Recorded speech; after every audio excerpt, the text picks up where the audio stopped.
Hello and welcome to Pals Pulls. This is the Comics Pals show where Marco, Hello.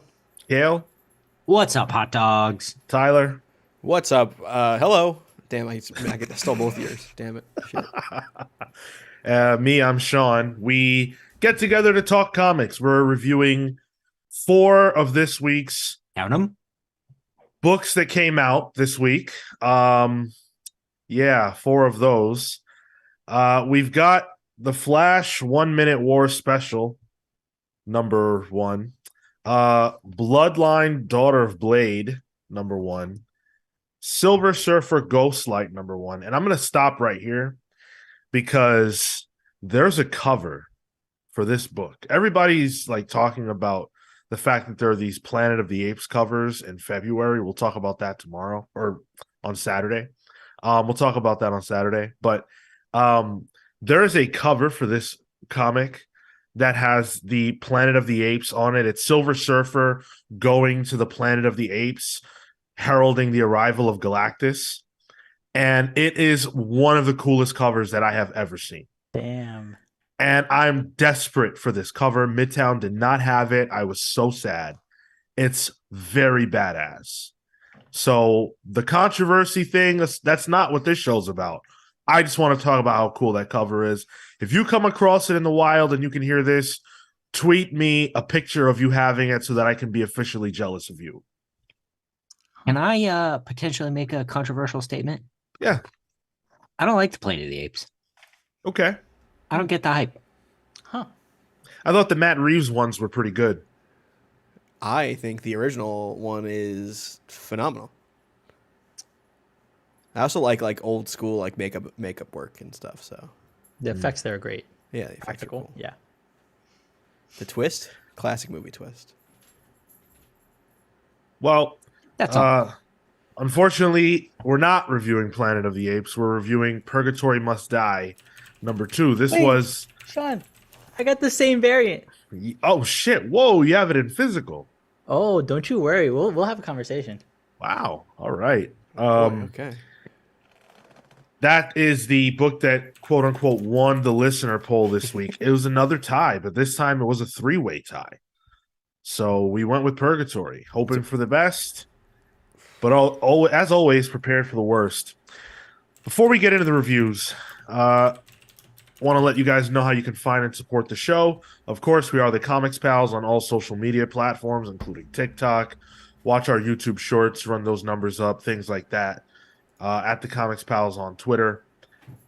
Patreon.com/the Comics Pals is the absolute best way to support us for as little as $3 a month. You get access to some pretty cool content, and it shows us that you're enjoying what we do. So if you want to listen to our exclusive show, Palling Around, if you want to get your name shouted out on the main show, if you want to vote for the next book club, all of those things are possible if you are subscribed to us on Patreon. Watch this show live on Twitch and YouTube at 6 p.m. Eastern every single Thursday. Watch the main show live at 10:15 a.m. Eastern every single Saturday. This Saturday, we're going to be talking about the big news coming out of DC. Dude, this is a freaking big Saturday coming up. Yeah. Marvel they too, right? made In the comics. Sorry? Marvel had a lot of big comic book announcements too. They did. Yeah. They did. Unfortunately, it's just so much. It's just so much. I don't know how we're going to get through it all, but we will. Sean, I'm sending you an eBay link to that Planet of the Apes variant. What's It's the like price? with shipping, you can get it for like $10. Oh, not bad. I'll check the Midtown by me. It's right by. I'm 3 blocks away from the one downtown. Their the Soho website one. says they're sold out. So Oh, does it? Dang. Never mind. Yeah, they ran. I went on Wednesday, and I was there by like 4:30, and they were gone. dang. So, yeah, just like that, so quick, those variants were gone. Just like the 1 Minute War will be very quick for the people in it, because by the time the people of Earth realize that they've been under siege, it'll have been 1 minute of their lives. I wish I could get back the several minutes of my life that it took me to read this issue. This was teased in the last issue of 1 Minute War that there would be this special. So we were excited to find out what it would be, what it would reveal, how it would enlighten us about, the fraction and their origins and stuff like that. And it did that. It does do that across the 3 or 4 stories that we did get. But it does it in, and I mean this as respectfully as I can, it does it in the least interesting way that I feel like it could have. This had the potential in my mind to be something really, really cool, but it's just, I found it flat. The first story is Jeremy Adams with Fernando Pasarin, with inks by Matt Ryan, Jason Paz, colors by Matt Herms, letters by Rob Legg. And this really shows us the origins of the Fraction, how they managed to use the Speed Force, why they are invading, all that jazz. Sean, I wanted to I'm glad you started with this one because this entire week I bought everything physically. I've made the choice with all the stuff that's been coming out, or at least post the Comixology news. I decided, you know what, maybe it's time to dabble back in physical, and this paper quality, dude. Can I talk about this paper quality? Absolutely disgusting. I was not expecting this. This is a 1 Minute War special, right? You're supposed to put quality into this, and then you turn the page and there's a typo in the second panel, in the second text box. It says ruled by the Empress. And I threw my hands up and I said, I'm so ready to come onto this podcast to go, the one time that I buy comics. And I started with this issue because I was excited to finally go back and read. And I'm like, I'm going to come on this show. I'm so ready to just roast Sean about his physical and look at all this. But that typo, after I calmed down, got me sad because I've been so far removed from the direct market for the past 5-6 years, and it, like, this is where comics are. Like, the paper quality has fallen. It seems like the even editorial for this big a book, for this big event, isn't there to catch this kind of stuff, and I got sad for it. And I've realized I've not been purchasing this. I've been purchasing the digital version. It's not directly contributing to the to that market, and I think I'm gonna go back, dude. Like, if I can support this in some way to fix this kind of stuff in whatever way possible, right? Like, sure, my $5.99 is not gonna go a long way, but I can't believe this is where comics are. This is the state of it, and if anything, it gave me perspective on what I haven't been seeing happen for the past few years. So thank you for that, John, because I came specifically to flame you, but if anything, I came out learning. Wow, Marco's manifesto. Marco, I missed that because my cats decided to knock down a whole bunch of shit. You're going back to physical permanently? I think I might go back to physical permanently. Okay. Why would you announce that now? You should have. Oh my God! On the review show, we could have done this, Marco. I think we could have done it. We gotta save comics, guys. This is crazy. Oh, but I had fun with this this issue. I treated this as like high sci-fi. The first chapter of this, so I had fun coming into it. Paper quality and stuff aside, like that affected my reading because I had an expectation associated to where I left comics off. But this was, at least parts of it were added to my experience of reading the first parts of the 1 Minute War. Not all of it, but at least some of it. Okay, go ahead, Kale. Yeah, I didn't get anything out of this book. I had a great time because it's the Flash and Flash related things, and the future Flashes is real fun, but I don't know who those people are. Oh, I mean, I was gonna ask you guys. It's Iris and Jai, but I don't know where they come from. And also, like, if they're in the future, what does it have anything to do with the story that we're dealing with? Well, with the Flash, I mean, it's the future is always a possibility. They if they trip over something, they're in the future. Yeah, they said that they can travel through time, and that's what they do. That they've at some point they've expanded it to where they have to go into the future, to the far far past, and take resources. Yeah, I'm not even talking about those two. I mean Wally, Barry, Impulse, Kid Flash. I mean, if they think about going to the future, they can just go to the future. That's just their thing. Sure. Um, I so go ahead. future flashes are a big part of the Flash legacy. I didn't mind them showing that. I just thought that it was like it was connected and it felt disconnected. Like it felt like it obviously it has something to do with what we're reading. We're seeing these future flashes dealing with diffraction, but it just didn't feel like it mattered to now. And I wish that there would have been a through line thematically or something like that to make this feel more pressing. Obviously, this is just, one instance of seeing that stuff.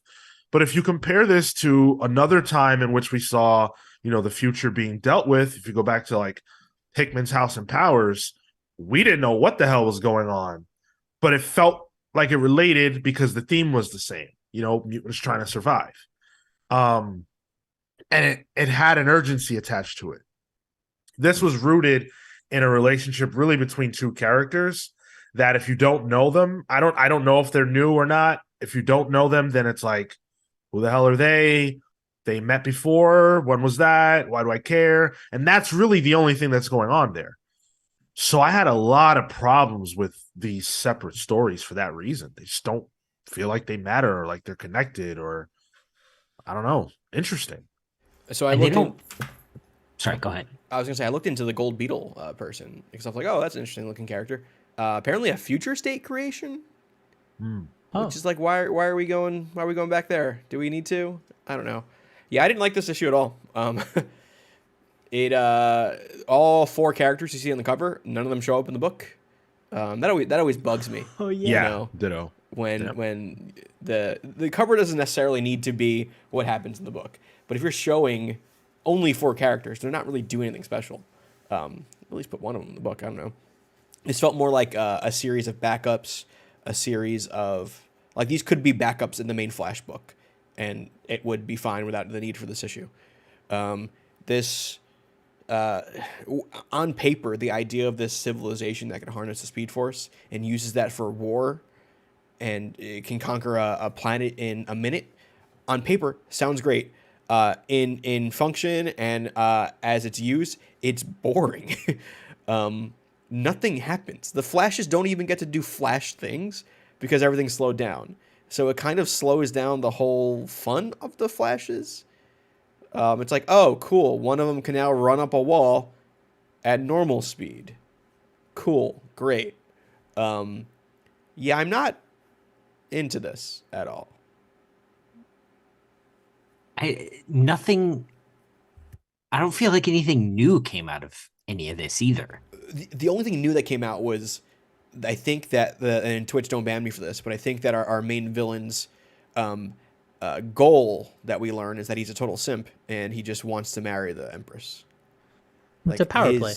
His motive, I guess, is revealed, which, God, is so surface level, I think. I bought into it because when he is the warlord and then he returns after eons of battle and comes back and he's like, okay, hold on, I'm ready to make my play and like I have this power, but it's secondary to you. I need to find a way to make myself that equal. So have your hand in marriage and maybe we'll get there. I thought that was at least interesting, but it doesn't tie into anything else that we've seen so far. And maybe this guy comes back, and if we see him later on and he becomes one of the main antagonists, cool, then this has been of service. But until then, this was a fun story for that, but it's not with consequence to what we're seeing play out at the moment, and that's an issue. I'll hold out in hope that we see this character again, because I thought that that was cool and an interesting. The character seems interesting for that, even if it was at that surface level at the moment. Maybe it gets revealed later down. Marco, we see that character in the previous issue of Yeah, Flash. yeah, he's in the event. He's the guy who starts the war. He's the guy kind of controlling everything. Oh, is he like the ship leader? Yeah, it looks a little different in the main book because the art style is different, but Right. it is the same Okay. character. Yeah. All right. I thought this was a separate person. Okay. Yeah. I'm cool with all that. Like the idea that this guy just wants to, marry in and he wants the Empress and all that. Like all that's cool. I don't mind anything we're seeing from a content standpoint, from a story perspective. What I'm frustrated with is that it all feels hollow. There's a way to take that idea and make it nuanced and interesting if the characters are interesting. But right now, it's not the case. The guy just literally wants to marry her. There's not a lot of detail as to why. She has no character. We don't know much about her.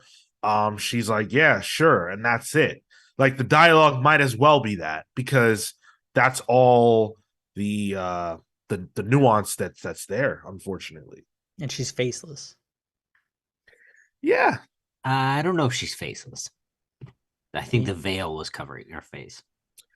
I thought Marco meant like, Like we don't actually have something to faceless ground to us. ourselves in. Yeah. yeah, yeah. I don't know.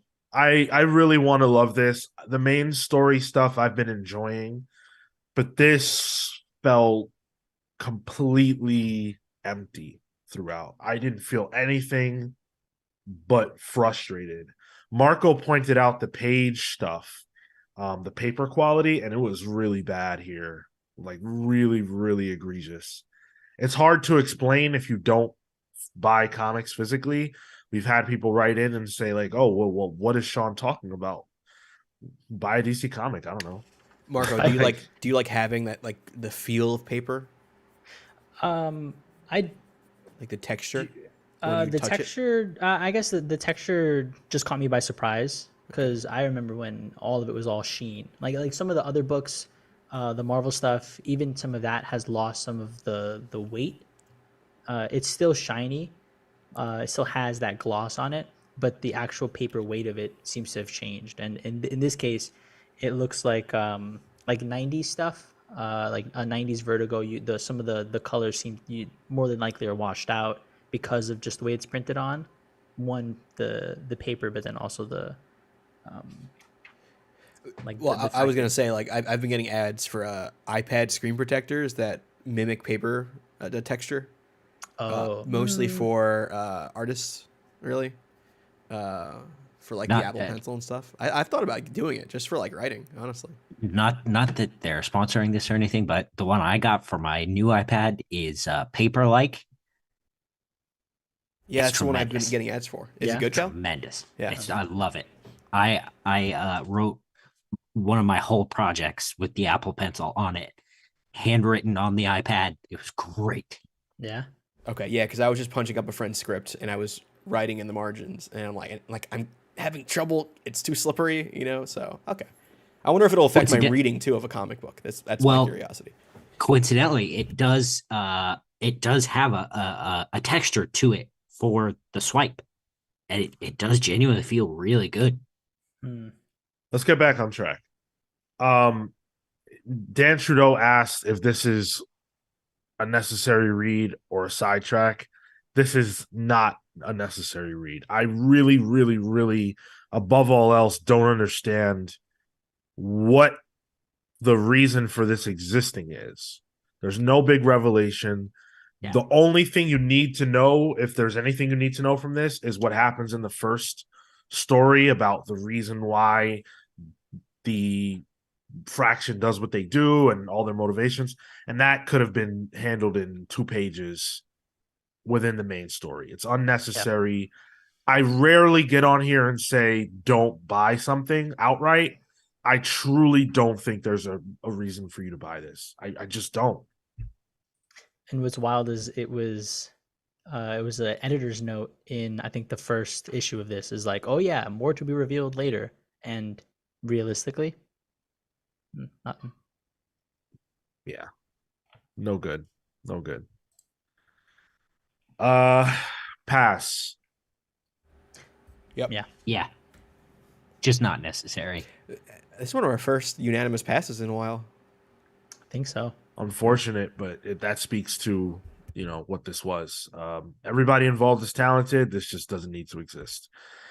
Let's talk about Bloodline, Daughter of Blade. This book is many years in the making. The story of this is wild. We're not going to get into it too much here, but this has been a long time coming. And it's even past creative teams, which is so weird. But the team that's finally getting to, bring this book to life is writer Danny Lore with artist Karen S. Darbo, colors Chris Peter, and letters by Joe Sabino. Blade's got a daughter. And if you didn't know that, well, you weren't missing out. Oh, all right. Because she's not, this is really her big starring performance. I think that there's a coincidental release timing of this book. I think that they're trying to make her a character for the future of Blade in the movies. And this very much feels like a almost Buffy the Vampire-esque take on a young girl who has a secret. There are vampires involved. It's her and her mom. It's got that, it attempts that same type of like scrappy, quippy dialogue.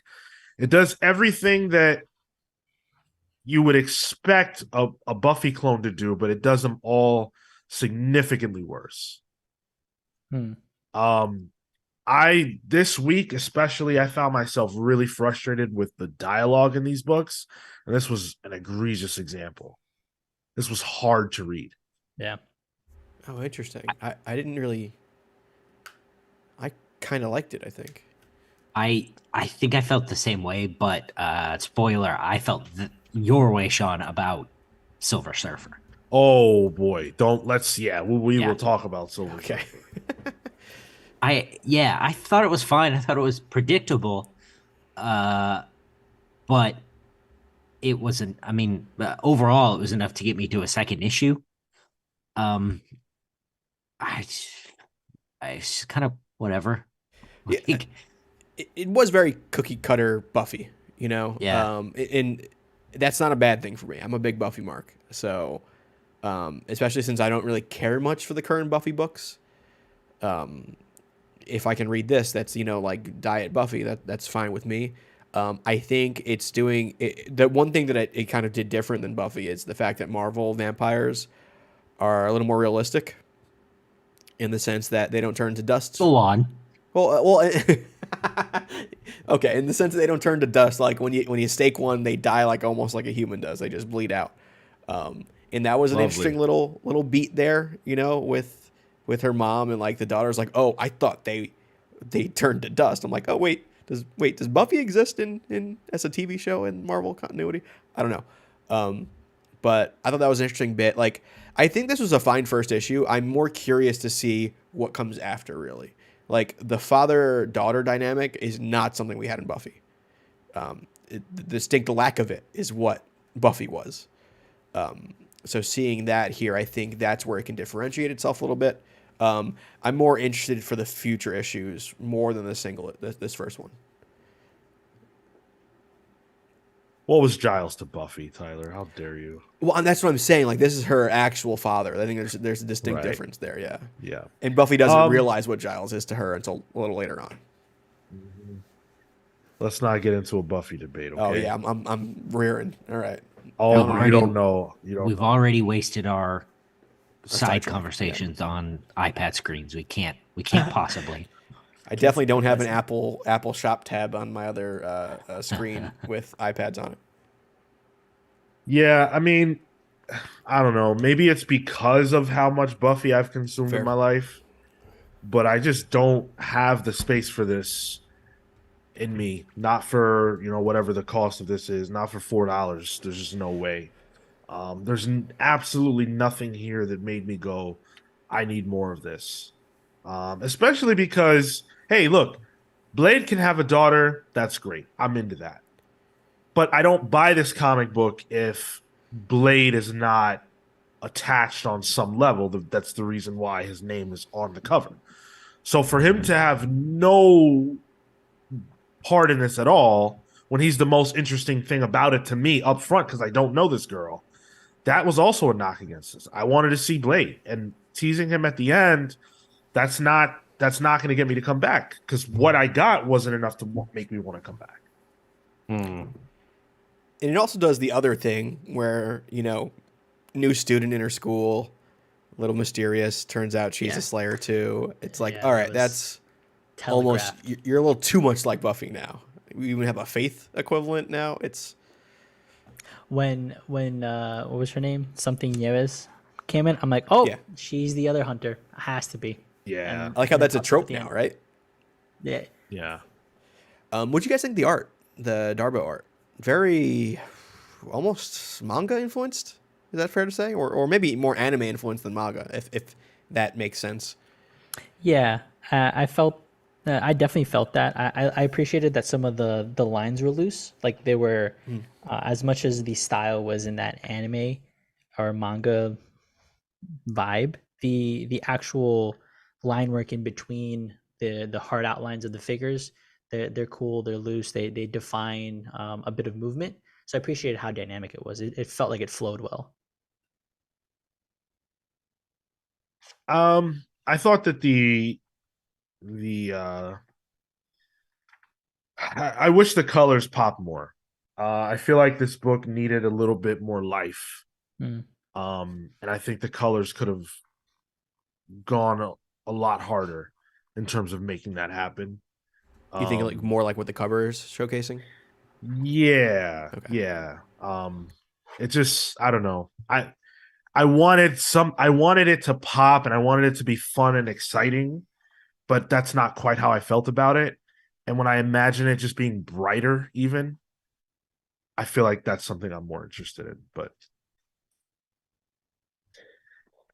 I pass on this. I've seen this too many times. I haven't seen it as much, and I think that this for somebody like that who hasn't, this could be interesting. But I'm not particularly fond of vampires in general. Like it doesn't light me on fire, so I pass on this. But I think if I was, it would probably hook me enough for a second issue. Yeah, I hope you wouldn't be lighting vampires on fire. That's not good for them. I think this is a pull. I think issue 2 will be whether or not I continue with it. I think 2 needs to kind of pick up some of the slack here. But I thought it was a pretty good first issue. Otherwise, yeah. That's where I'm at too. It gets me enough to know the daughter's a quit machine, and to play against Blade's stoicism, and that'll be annoying for 10 minutes, and then I'll probably drop the book.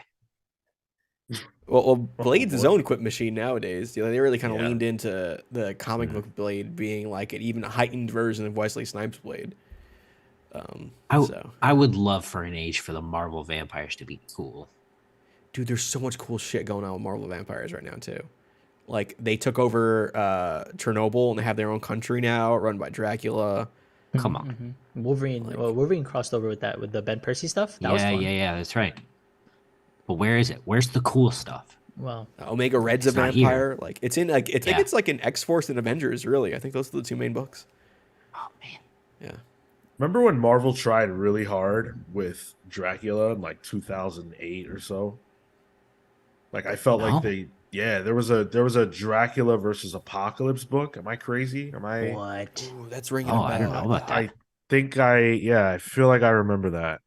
Because it was huge, in the 70s and 80s, the Marvel vampires. 2006, Sean. A There you 4-issue go. comic book limited series. Frank Thierry and Clayton Henry. And Clayton Henry was really, I feel like, the driver of a lot of that stuff at that time with Dracula and certain other characters like that. When I started reading Marvel Comics, which would have been 2005 ish, 2004, I thought that Dracula was sort of a thing because I kept seeing him in different stuff.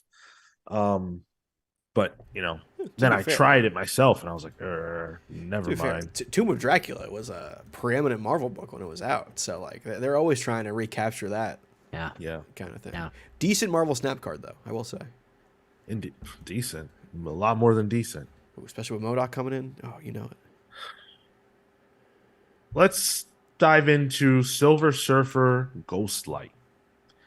So this is the next in a series of little mini series about Silver Surfer that have had success. At the very least, they've been critical successes. You had the one Donny Cates and Tradmore. Yeah, Black. Silver Surfer Black. Oh, there was that one. I think Dan Slott had one, if I'm not mistaken. So That wasn't a mini series. That was a okay, whole ass series. but there's a history of some Silver Surfer stuff at Marvel over the last few years, and so this is another one of those. This is by John Jennings, who I don't know if I have any familiarity with from a writing standpoint. I can't think of anything that they've done, but Valentine Delandro, Bitch Planet, right? What'd you call me? So cool to see Delandro on this book, given that history. nice. And then Matt Miller as well. Ended up getting a variant. I think this is a Milla variant or something. Ooh, nice. Yeah. Sean John Jennings, I think, helped co-write some issues of Bitterroot and did one of the Bitterroot special books. Okay. Oh, nice. But outside of that, in an issue of Beast Wars, very light on the comics stuff. Joe Sabino, by the way, on the letters as well. So Silver Surfer is in this for a cup of coffee. And not even that. Less than that. Silver Surfer's in this for about 2 seconds. Most of this is based on this family that we are introduced to and sort of their deal and things like that. And they've got this they go on an adventure, and it ultimately the daughter and brother or whatever, they go on an adventure and end up meeting Silver Surfer. It's go ahead. very Spielbergian. Yeah. In the bad way. Not the way that, like we were saying, Jeff Johns did last week in Junkyard Joe. Right. This is it in like the people who want to imitate Spielberg do. Did you not have fun with this one? No. Huh. No. Oh, we've moved to a new town and the daughter's depressed. Oh, she'll snap out of it. Don't worry. There's a mystery in the shed. Don't go out there. We better go out there.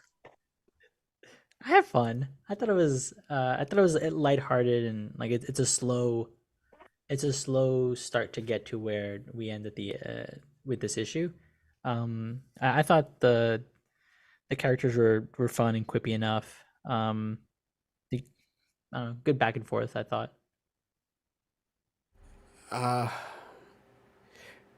Spoiler alert, I didn't really have much fun with the books we had to read this week.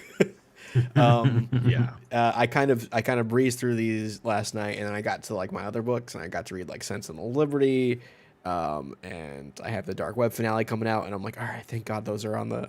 I have those to look forward to. This was fine. I think, in my opinion, like the star of the show is Delandro. I think the art is very good in this. I liked it. I wish he was given more to play with here. And I think the tease for Ghostlight at the end and Silver Surfer, I'm interested to see where that goes. But there's a lot of kids talking like they're 30 years older than they are. Marco, do you like jazz? Because jazz is in this book. Huh? Yeah, just like some. Marco, was his jazz music? Blues and jazz. Yeah. What was Actually, it? Was he accurate? This kid? Yeah. It's funny because this on my Instagram story I put up a cover. This was the song that I'm trying to learn. Coltrane, Giant Steps. Was it after you read the book, or like just No. coincidentally? Yeah, coincidentally. I think the day Funny. before. Yeah. I mean, it's fine. It's I don't know. Again, another book where they showcase the main character and you see him for one panel. I don't understand why Silver Surfer is even the title of this book, to be honest. This seems like more of them trying to create a new character called Ghostlight. And I guess that answers my question there, because you put Ghostlight on a cover, that's not going to sell anything. But why put a character like Silver Surfer who alone has issues selling as, I don't know. It was all right. It was okay. He felt the energy signal. He had to go. This is just like, I don't like taking risks sometimes on books, because there's like a certain, when I see a book like this, in my mind, I'm like, this is not something that I should be buying, because I don't care enough about Silver Surfer, and I don't feel like Marvel cared about this book, because I don't think that, like what is here? What is here? Who are they? Who is this for? Who are they appeasing with this comic book? Why does this exist? They want to make Ghostlight a character. Okay. Do you need an entire minute to do that?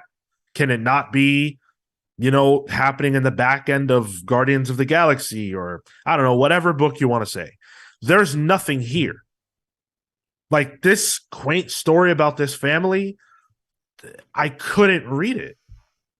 I just could not get through it. It was tough. I had to skip around, because it's like, man, how many times have we seen this kind of story? The grandma says, "Hey, you seem like you've got the sight, and people in our family are known to have the sight, and could we be any more black?" Like, yeah, wow. That's how tropey do you need to get? Can you leave any trope out? Can you do anything slightly different? Mix it up? One of the other issues I have with this too is like the main family is too perfect. Of course. Like they don't. Yes, there's the mystery of the missing uncle, the mom's brother, but the actual characters, they're like the greatest kids in the world. These parents are perfect. The grandma is sick, but she can maintain conversations fine with these kids. Like.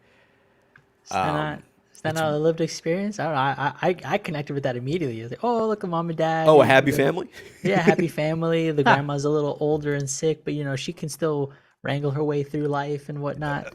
Marco, that's fine for real life. I'm talking about a book where I need drama, I bought it. I don't know. I like that. I like that it wasn't the dysfunctional family. That felt different. I don't think you need to be dysfunctional to have drama. There was no drama there, is my thing. I don't think you need family drama to hook you into a family. And also, can it be any drama? Like, could something happen dramatic? Logistically out of question. So the uncle goes missing and he gets declared dead, and he gets the house and the will. What's the time limit? Is it a decade before someone can be declared dead if they've never been a body? Like, how do they just all right, well, it's been 10 years, you get to keep his house now?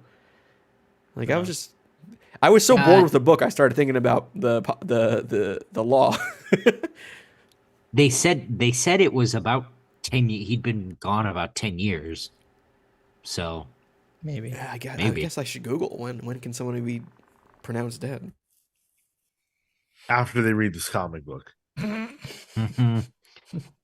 Yeah, there's just nothing here. Plain and simple. Like, the family didn't need to exist.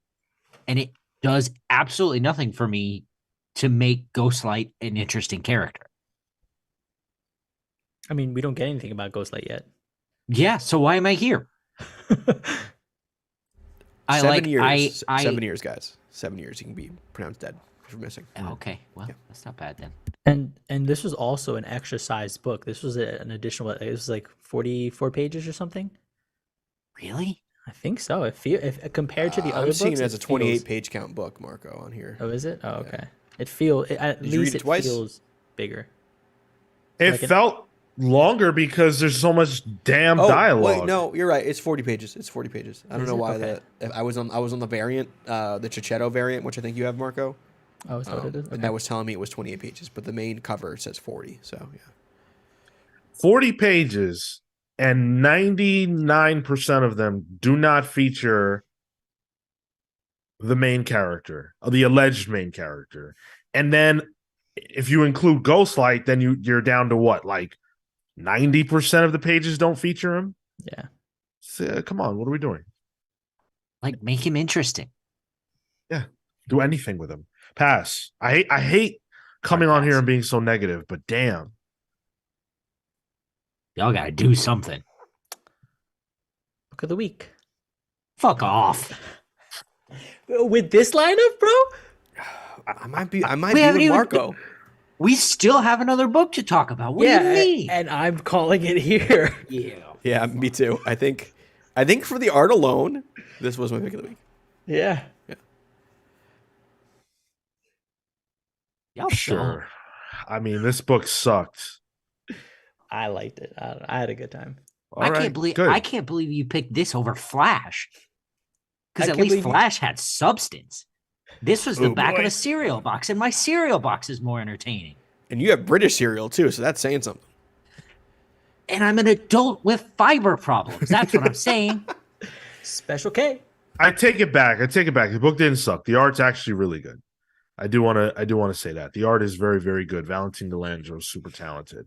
But the story, I just can't do it. And I will not be back for the next one. And I don't recommend it unless you are hungry for Valentine Delandro art in Marvel.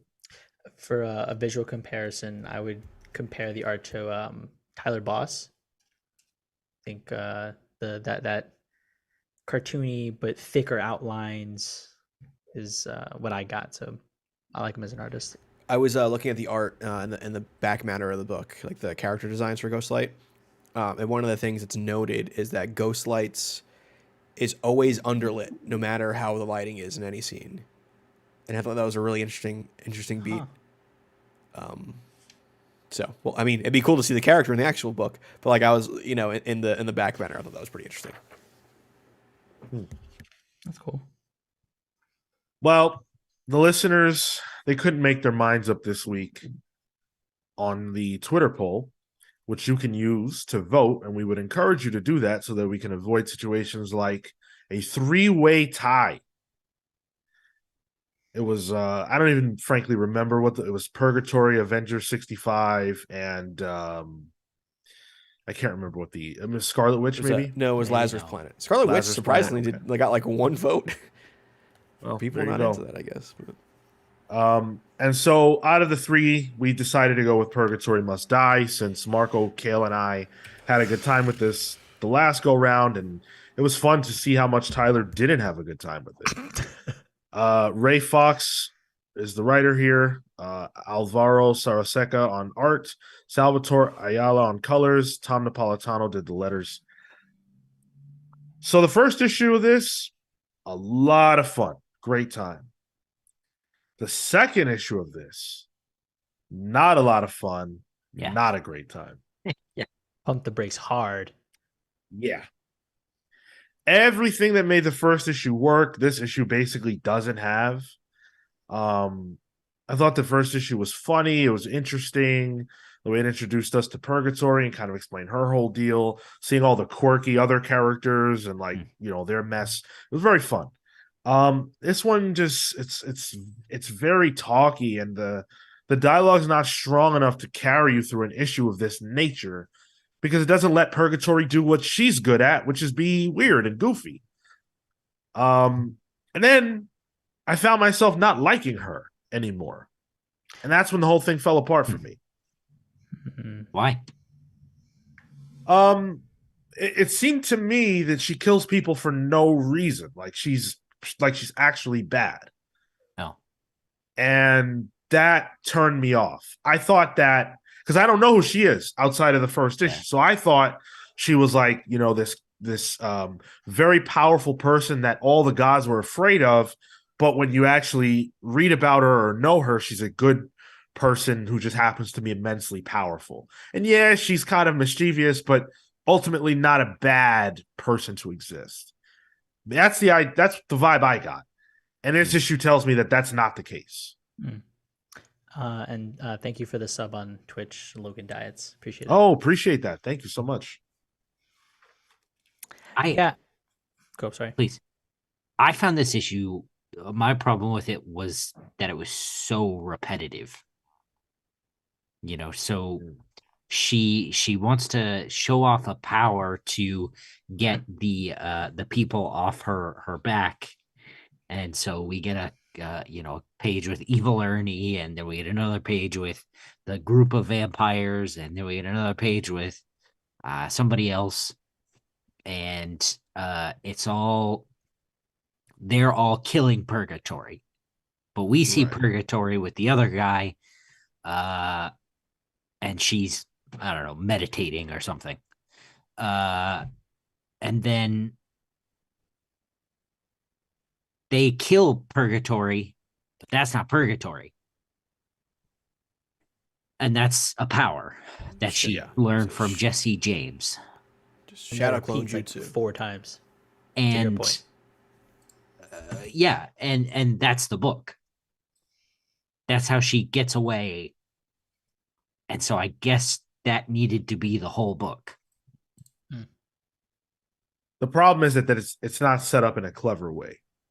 Yeah. They could have played with that. They could have said like, "Oh, is her conversation with her companion happening in real time? Is she actually fighting these different groups? Is she, what's going on? Like, did she learn how to split herself? There was no intrigue to it. She tells a very straightforward story, and we see in a very nonchalant, straightforward way that everybody else is foolish and they think she's really killing her, but they're not. And realistically, based on what I read, I don't even understand why that was necessary, because it didn't appear that they were close to her anyway. There were those demons, but they seem to be handled pretty easily. I don't know. I don't know where this is going, but this issue taught me that I don't care where this is going. Yeah, it didn't carry that momentum from that first issue, and the dragging on of all of this stuff. I also lost interest, and I was hungry to learn about this character and see their interactions, and now, especially where they leave off in the Garden of Eden, like, what are you gonna? This is hidden. What are you gonna do? I feel like the next issue is just gonna be more talk. I don't know what to say other than, what did you guys expect? Like, Not that the first one was, like Atomic Count. Not that he says it's not Shakespeare. I'm not saying it's Shakespeare, but like, I had a good time and I thought it was cleverly written. the good time I had with the first issue was seeing all the errors with it, like no creative team on the cover, and then having the color palette still in the book. That's what I enjoyed, and I didn't even get any of that in this book. So like, even the fun stuff I got in the first issue weren't even in this one. I was literally looking in the book for errors, like it was like a Where's Waldo for art errors and stuff. I'm not sure I read all the text, to be honest. Can I say how much I appreciate what is happening on YouTube right now, where you guys are bringing up books that you liked this week and being positive? That is such great energy. I love that. That's awesome. Like, unfortunately, we don't have the liberty to do that because these are the books that we had to read this week. But it's so cool that you guys read different things that you enjoyed, and I love to hear that. And what I really love is if there are books that you guys are hot on, when you comment on our videos or when you write us in any way, shape, or form, tell us what those are. That way, when they're coming out and we're putting the listener poll together, we can put your books on there. We don't have any problem with that. So like, if there's books you're hot on and they're coming out and this is a book that the Comics Pals will like, just throw it on the poll. We appreciate it. Throw it in a comment, and we'll throw it on the poll. I'm gonna say this was my pick of the week, but it's only because I think I liked everything else less than this. Same. Yeah, this was a rough week, unfortunately, for my sensibilities. I mean, seemingly for all of ours. Yeah, Ouroboros Snake says, sorry to be off topic. Purgatory is top tier. So as a book or a character. Maybe not this book. Yeah, I don't know anything about her. I actually really liked the character in the first issue, and I was intrigued by her. I was like, okay, cool. I'm into this. Hopefully this goes somewhere. I want to ride this out. Now I'm like, nope, I am off. I'm definitely off. Pass. How is their paper quality compared to the big two? At least compared to that book, better. It's definitely 100% better than Flash. Well, One there's Way War that. Special. Just to bring our discussion full circle there. And Ouroboros says character. The character is top tier. Okay. Yeah. Well, I buy that. If we were ranking Dynamite characters right now, the S tier characters for me would be Red Sonja and Purgatory. They're Not Lady Death? Darkwing Duck. Oh shoot! Oh my God, you're right. Of course. The Disney That adult in Dynamite? me is about to be, well, actually, but I'm going to stop. So Hey, listen. I didn't put it at Dynamite. Your boy Walt Disney did that. I'm gonna say pull because the first issue was so strong. The second one was definitely just a momentum shift. I'm interested to see if the third one at the very least picks it back up because I liked what I had, and if he got that once, I'm hopeful he can probably get it again. And I like Ray Fox as a writer, so I'm willing to give him that shot. yeah, I bet you're pulling it to this book, weirdo.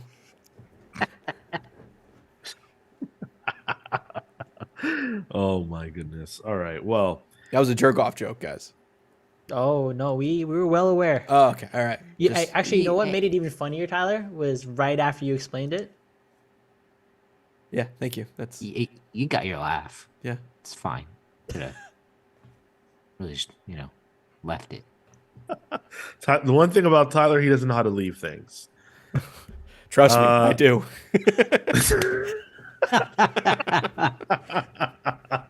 All right, that worked its way The around. most be biblical fair. sense of the word, yeah. Hey Tyler, why don't we show and tell everyone what books we're looking forward to next week? Yeah, let's pull our pals next week. So next week, Sean, you want to check out Static Shadows of Dakota #1?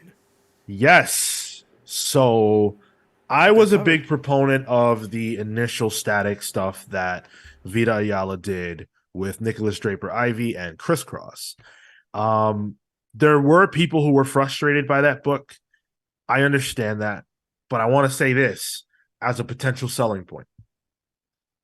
So, first of all, this time around, there's no Crisscross. No disrespect to Crisscross because Crisscross is legendary, but Nicholas Draper Ivy's art does not need to be laid out by someone else. That's what Crisscross was doing. Draper Ivy has a style that will inevitably bring people who don't read comics into comics because it's so cool. It's so anime and manga inspired, but he's got those superhero sensibilities that bring it all to the level and make it DC top tier. When you couple that with what I think is a great story that Vita Ayala laid out in the first volume, I feel like we have a hit on our hands with Shadows of Dakota. Sean, there's a Dan Hip cover too. There you go. Even better. Dan Hip, Static Shock, sign me up. Side note, he's putting his art from Marvel Snap, the originals, on sale tomorrow. So Oh, wow. yeah, I might see what the going price is for that. Anyway, yeah, I'm optimistic for this. I'll give it that. And then all three of you, besides me, pulled Storm and the Brotherhood of Mutants #1. Yeah. Yeah. Yeah, You looking forward to can it. guarantee we're reading this next week. Yeah. Yeah. Al Ewing, Storm. Storm. We're going to see So Sins of Sinister sets up the idea that Storm escaped, whatever happened, which, if you don't know, we don't need to say it here. And she goes and is in hiding. And this book follows up on that idea, albeit some time in the future. I think it's 10 years in the future. I think this is 10. This is 10, another book's 100, and then another book's 1,000. I think Nightcrawlers is 100, and then something of that nature. So Sorry, this isn't in Pal's polls, but I was looking at what we could possibly read next week, and Spawn 338 comes out next week. And let me read the solicitation for this book. First off, gorgeous David Mack cover. I'll give it that. The solicitation is, it's time for Spawn to take the next step in his war against heaven and hell. End solicitation. Hasn't that been like since issue? What is that? That's 341? every issue of Spawn. It's every issue. no, you guys don't understand. It's the next level. Oh, the next step. Got it. Yeah. Okay. So that starts issue 3. Yeah, because we were here, but they're gonna go up here now. Anyway. Marco, Space Yob. Space Yobs. So I am a fan of space-related things. This had looks like a NASA parody. That sold me enough. It turns out Alvaro Saraseca is also on this one, so the same artist of Purgatori Must Die, which was pretty cool. Different colors, so interested to see how that's gonna work out. But yeah, it looks like it's gonna be a comedy. The solicit for this is, after 5 long years of soul-crushing servitude as a chef's assistant, Danny Sheridan is about to get his dream job in space as the first officer aboard the SS George H.W. Bush. So they're gonna be doing goofy ass shit. So I'm in. And the writer is David A. Goodman, who was he worked on like stuff like for Futurama, some of the Star Trek Enterprise stuff. So maybe we'll see. Star Trek Enterprise? Mm-hmm. That's not a good thing. Oh no. Yeah. Like, I was already turned off by the SS George H.W. Bush or whatever. And if he worked on Enterprise, man, you were in for a bad time. Oh no. You know what's so funny? Marco was saying those things as like quality points, and everything he was saying, I was just like, oof, oh no. Artists of Purgatory, oof. George I wasn't H.W. gonna say Bush, anything, but Yeah. Enterprise. Oh yeah, no, this is. Well, yeah, I was like, surely it doesn't mean Enterprise. Surely if it's like a funny book, he means like Lower Decks or something. No, he said Enterprise. He's been writing the Orville comics at Dark Okay. Horse. Yeah. See, that's fine. Have fun, buddy. Have fun. Hey, whoa! Don't knock on Orville. Orville's actually pretty good. Y'all have fun. All right, Go ahead. All right, I'll we'll let talk you about guys that know. separately, Cal. No, that's all right. I'm pulling the Amazing Spider-Man number 19 because new creative team just for 2 issues. It looks like a canned story they had. It's Joe Kelly and Terry and Rachel Dodson doing a Spider-Man and Black Cat in the Catskills trying to have a romantic evening, and they get attacked by ninjas. So All right. that's like a classic Spider-Man team. So I am into that. Yeah, and let's Zeb Wells kind of, take a break after Dark Web, I guess, too. I love the Dodsons. Same, I do too. Yep. Great stuff. And I want to check out. So out of the 2 Goblin books coming out next week, Gold Goblin and Red Goblin, I want to check out Red Goblin. This is by Alex Packnadell, who we spoke with a month ago at this point. Over a month, actually. December, yeah. And Bazaldua, am I saying that right? I believe, yeah, it's John Bazaldua on art. This is about little Normie Osborn, and how is he dealing with still having some of the Red Goblin in him. So I think this ties into it spins out of Venom, actually, strangely. So we'll see where that goes, because he is good friends with Dylan Brock. So see where that relationship goes. That boy got that goblin in him. Oh,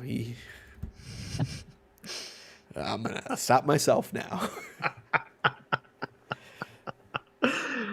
I almost want to buy it now. I just want to see him go goblin mode. He hits the gritty. Actually, the idea of like a modern day teenager with the going goblin mode, like I hope he says it, like it's his clobbering time, you know, like I'm going goblin mode. This would be great, bad. Sean. I love this now. This is my top pick of next week. We have to read it now. Yeah. We have to now. He has some a chug jug with them, some slurp juice. What else the kids like these days? Exactly that. Fuck are you two talking His about? goblin bombs are just what are they? Vape carts. Mark, are you getting any of this? Like stuff in between. Vape carts, I understood at least. Yeah. What if he hits the gritty on the glider? You know what that is, Marco? I don't know what that is, dude. You never see anyone hit the gritty? I don't Damn, know I'm what the probably fuck you dating guys are myself by like a couple months at this point. Jeez. Oh man. Man, Fortnite kid anti-hero / villain. I'm in. Give me what I want, Batista style. Damn, dude. I googled gritty. It's something on TikTok, Kale. All right. Wow. There's a reason you haven't seen any TikToks made by Kale on our TikTok. The thought of it exhausts me. I have one idea, and I cannot. And it's a dance. I can't do it. Your backflip will be on there. We're almost there. We're getting there. Yeah, but who's gonna put it on there? Not me. I'm doing the backflip. Jess will record it. She'll send it Yeah, over. I have Jess's name on Discord, I think, so I could just message her. Hey, my man, she ain't on Discord. I guess for only the one thing we did, yeah. Wow. All right. Well, it's good to end on a high note, on a laughing note, on a positive note. Yes, we didn't love these books this week, but that's the nature of reviewing comics every single week. So if you've got ideas for what you feel like we should be reading, the best way to do that, best way to let us know is in the comments section, wherever it is you listen to us or wherever it is you feel like you want to engage with us. We will take those books into consideration for the listener polls. If you want us reviewing, this is the first listener poll where we didn't actually like the book, but it was still pick of the week for at least Kale and I. So Y'all still got it. yeah. Not wrong yet. You know the wildest thing Listeners- is too? Like, I'm excited to read a Steve Orlando book coming up on my stack this week. Scarlet Witch. Yeah, let's get Scarlet Witch. You know, like, it's got to be good in comparison to everything else I read. Good Nice luck. palate cleanser. Honestly, True, yeah. Sarah Bocelli, yeah. Why not? Unreal. All right. Listen to us Saturday on our main show, which airs at 10:15 a.m. on Twitch and YouTube. Watch this show live, 6 p.m. Eastern every single Thursday. This Saturday, we're going to be talking all DC stuff, all DC films. Come ready to have that conversation. We're going to be breaking down every announcement. We're going to be talking about a lot of stuff that I bet you, I guarantee you, a lot of you guys don't know.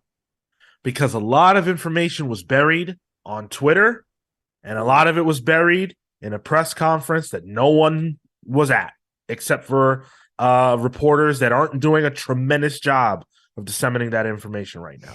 So it's out there, and we're going to talk about it this Saturday. We're going to do a little bit of 5G files, and we're going to have a great time as we do every week on the main show on Saturdays. So come hang out with us for that.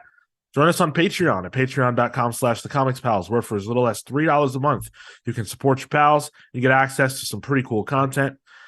We've got an exclusive show over there, Palling Around. You can get your name shouted out on the main show. You can vote in book clubs. There's a lot of stuff you can do. Got our newsletters. A lot of stuff you can do over there on the Patreon page. Thank you guys so much for joining us for another edition of Pals Polls. Until next time, we're the Comics Pals signing off.